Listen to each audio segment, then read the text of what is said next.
Fala pessoal, sejam muito bem-vindos a mais um episódio do programa e podcast A Nova Advocacia Tributária, episódio de número 46.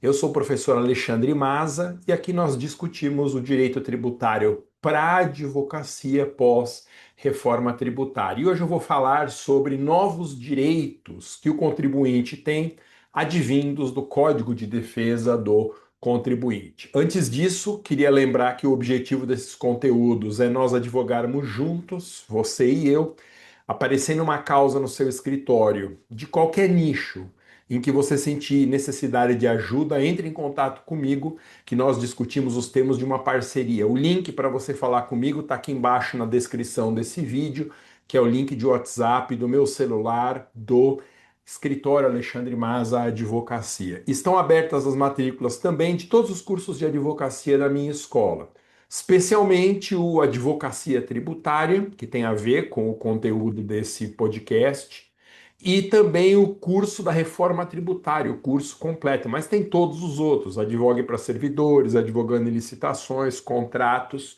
Para você saber mais sobre todos os cursos de advocacia da minha escola, tem links aqui embaixo também na descrição desse vídeo. Estamos numa sequência de lives sobre o CDC, Código de Defesa do Contribuinte, focadas essas lives em advocacia. Em 8 de janeiro de 2026, para quem não está sabendo, foi aprovado o novíssimo Código de Defesa do Contribuinte pela Lei Complementar 225 de 26.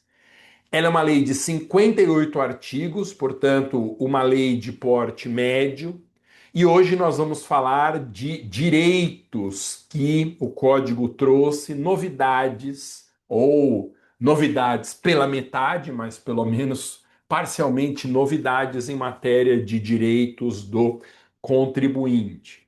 Bom, entre muitas novidades do Código de Defesa do Contribuinte, existe um novo rol de direitos. E é interessante porque em dois artigos diferentes o CDC fala primeiro em direitos do contribuinte, depois em deveres do fisco. Só que direitos do contribuinte e deveres do fisco são a mesma coisa. Eu não sei por que o legislador dividiu esse assunto em duas partes assim, porque a cada direito do contribuinte corresponde um dever do fisco. O fato é que esses direitos estão em dois artigos diferentes, como nós veremos daqui a pouco. O que eu considero que são direitos? São posições de vantagem asseguradas pelo ordenamento jurídico ao contribuinte com a característica da exigibilidade. Ou seja, para que um direito mereça esse nome, o titular desse direito, o sujeito ativo, ele tem que poder judicialmente forçar o cumprimento desse direito. Então, sempre para que algo seja um direito, para que uma posição de vantagem seja um direito e não apenas um mero interesse, uma expectativa de direito, é preciso que o ordenamento assegure uma exigibilidade, forçar o sujeito passivo, o devedor, no nosso caso aqui o fisco, a observância desses direitos do contribuinte. Então, por exemplo, quando a Constituição Federal assegura o princípio da anterioridade mais benéfica, isso é um dever para o Estado e um direito do contribuinte de exigir um intervalo mínimo entre a criação do tributo e sua exigência. Eu posso judicialmente fazer valer esse intervalo mínimo. Isso é o que eu estou chamando aqui de um direito. Portanto, em tributário são direitos as imunidades, como das igrejas, dos livros, dos fonogramas, princípios como a legalidade, isonomia, não confisco. Essencialmente, imunidades e princípios são os grandes direitos que o tributário assegura ao contribuinte. E para que serve saber isso? Uma excelente pergunta. Masa, por que eu vou ouvir esse podcast e assistir essa live até o final? Porque direitos do contribuinte e deveres do fisco são teses na advocacia. Se você prestar muita atenção nesse conteúdo aqui, eu vou te falar de direitos que você vai guardar como cartas na manga. De repente, chega um caso no seu escritório em tributário, você ouve a descrição do caso pelo cliente, sabe que alguma coisa tem de errado, mas não sabe exatamente o que é. De repente, quando você estuda direitos e deveres, você lembra que há uma norma no Código de Defesa do Contribuinte que assegura uma obrigação do fisco fazer alguma coisa e a obrigação não foi cumprida. Isso é uma tese. É um produto de advocacia que a gente pode oferecer para o cliente. Quanto mais teses você tiver armazenadas aí na sua cabeça, mais fácil vai ser estabelecer estratégias na defesa dos interesses do seu cliente. Bom, um comentário que eu considero importante é que a lista de deveres do fisco, do artigo 3º do Código de Defesa do Contribuinte e de direitos do contribuinte no artigo 4º, que eu já te disse que são exatamente a mesma coisa, são listas enormes. Então eu vou pular algumas que são óbvias, como por exemplo, o dever de observância do contraditório, da ampla defesa, recorribilidade das decisões, porque isso é óbvio, já está assegurado inclusive na Constituição.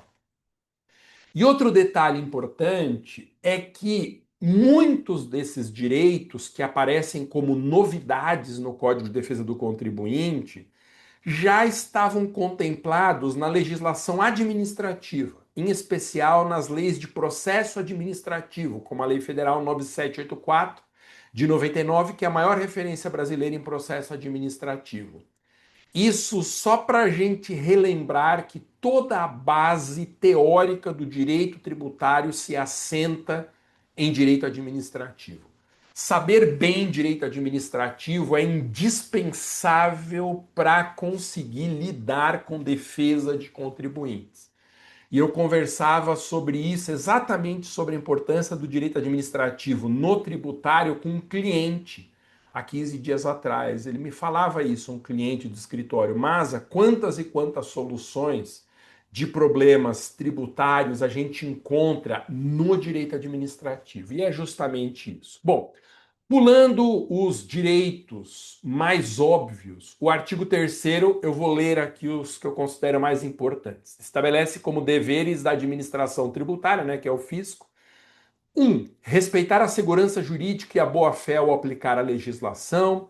Inciso 3. Observar formalidades essenciais à garantia dos direitos do contribuinte, o princípio do formalismo mitigado. Adequação entre meios e fins, que é o princípio da proporcionalidade, já tão estudado em administrativo e que agora está expresso também na defesa do contribuinte. Presumir a boa-fé do contribuinte nos âmbitos judicial e extrajudicial, esse é o inciso 7 do artigo 3º. 8. Indicar os pressupostos de fato e de direito que justifiquem seus atos, o princípio da obrigatória motivação. Lembrando que eu estou lendo só os mais importantes. Inciso 10. Abster-se de cobrar despesas processuais, ressalvadas as previstas em lei, o princípio da gratuidade do processo. Impulsionar de ofício o processo administrativo tributário, o princípio do impulso oficial. Muito interessante no inciso 20. Possibilitar a sujeito passivo autorregularizar o pagamento dos tributos e das obrigações acessórias antes da lavratura do auto de infração nos termos dos programas de conformidade. Eu já falei sobre programas de conformidade no CDC, na nossa live da semana passada, conhecida também como programas de compliance. O Código de Defesa do Contribuinte prevê 3 grandes programas de compliance entre o fisco e os contribuintes. Recomendo que você, se não assistiu, assista o nosso conteúdo da semana passada, justamente sobre compliance tributária no CDC.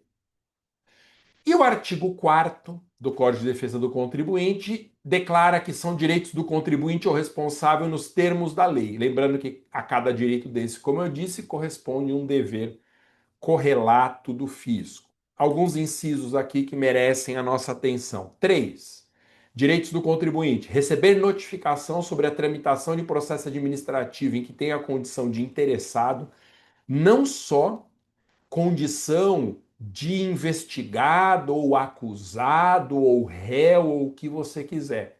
Havendo qualquer tipo de condição de interessado, ele tem que ser notificado sobre a tramitação do processo administrativo. Então, eu pego um caso do escritório, por exemplo, do meu escritório, em que um grupo econômico está sendo processado na fase administrativa por enquanto por condutas atribuídas a uma única empresa do grupo. Como se trata de um grupo econômico e há uma investigação para tentar estender a responsabilidade às empresas coligadas, todas elas têm que receber notificação sobre a tramitação do processo. Inciso 4. Ter vista dos autos e obter cópia dos documentos. Como é difícil acessar processos administrativos fiscais pela internet. São senhas e é gov para cá, login para lá, e aí precisa de aplicativo de autenticação, é um inferno. Então, que o CDC, se ele não servir para nada, que ele sirva pelo menos para facilitar o acesso aos autos de processo administrativo fiscal. 5. Acessar suas informações mantidas pela administração. 7. Recorrer pelo menos uma vez da decisão contrária. Aqui é a previsão de recurso administrativo, né? 9. Eximir-se de fornecer documentos e informações aos quais a administração possua acesso. 11. Ter processo decidido em prazo razoável, uma norma que é linda, mas de pouca densidade concreta, porque tinha que ter sido estabelecido qual é o prazo razoável, né? E não foi. 12. Identificar os representantes da administração tributária e suas funções. 14. Obter reparação de dano em caso de haver trânsito e julgado de sentença condenatória por crime de excesso de exação. Isso é muito interessante. 16. Receber tratamento diferenciado e facilitado em caso de hipossuficiência. E 17. Ter garantia prestada por meio de fiança bancária ou seguro-garantia liquidada apenas após o trânsito em julgado de decisão de mérito em seu desfavor. Então, esses são direitos novos do contribuinte, novos entre aspas, a que correspondem deveres do fisco. E, como eu disse, são teses na advocacia, cartas na manga que você tem que guardar para sacar no momento oportuno na identificação de estratégias em defesa do interesse do cliente. Então, lembrando que o objetivo desses conteúdos aqui é nós estabelecermos parcerias na advocacia. Sempre que você tiver uma causa e sentir necessidade de ajuda aí no seu escritório, entre em contato comigo. Você encontra o link aqui na descrição desse vídeo e nós vamos discutir os termos da parceria. E te convido também a conhecer todos os cursos de advocacia da minha escola. Pode entrar direto na home escoladomasa.com.br ou clicar nos links que estão na descrição desse vídeo. Valeu, é isso, até a próxima, tchau.